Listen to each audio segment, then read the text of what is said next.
Peace and blessings, everybody. I'm in here cleaning up my son's bathroom, and then I'm going to clean up his room. He went to the pool. He's been having a blast on spring break, but it's like mess after mess after mess. Everywhere we look, it's a little mess behind him. So I am trying to get cleaned up. His little mess is cleaned up really quickly before he gets back. But in the meantime, I wanted to hop on because I was thinking as I was cleaning, and I was thinking about insecurity and how insecurity plays a huge role in the quality of your life, right? With me having physical health issues and mental health issues, it creates a lot of insecurity within me, right? It creates a lot of insecurity because, like I do have a husband that loves me and you will do anything for me, but it makes me feel undeserving. It makes me feel embarrassed at the fact that he has to sometimes physically take care of me. And, like some months we're in the emergency room 5-6 times in the month for different health issues. And he might have worked a 12-hour shift, and he still will take me, he'll take me to where I need to go, and he'll do what needs to be done.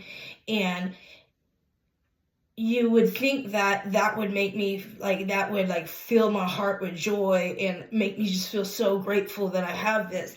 And instead it actually creates an insecurity within me, because it's like it creates the insecurity of the fact that I'm not worthy enough to have somebody to do that for me. And when is the chip gonna fall? We've been together a long time, but it's when is the chip gonna fall? And he's gonna wake up one day and be like, okay, I don't want this anymore. So it's, instead of me looking at the positive of it, I always look at the negative of it. And I have to work on that, because when you're constantly working on negative, you miss out on so many blessings and so many joyful things in your life, right? Just like simple things, right? There was a time that me and my husband were long distance. We had a long distance relationship, and he used to have to wash his own clothes, and it was a chore for him. And I used to tell him, oh, I wish I was there to wash your clothes. And, I would just, that was something I wanted to do so bad. And now it's okay. And now I'm like, dang, why do we have so many clothes when I'm, I'm washing them? And I forget the fact that that was something that I wanted so bad, and I got it, and I was blessed enough to get that. And that's not a burden. That shouldn't be a burden for me. That should be a positive, and I should look at it and I should feel blessed in the moment that, the fact that I did get the prize. And for whatever reason, he says that you got what you deserve, right? So for whatever reason, I did get the prize. And, our relationship is not for show. We really, we really have a strong bond, and we have a, we have a rocky relationship at times, but everybody does. But it's something that is 1 in a million of the, it's a relationship that's a 1 in a million kind of relationship that you will never get again.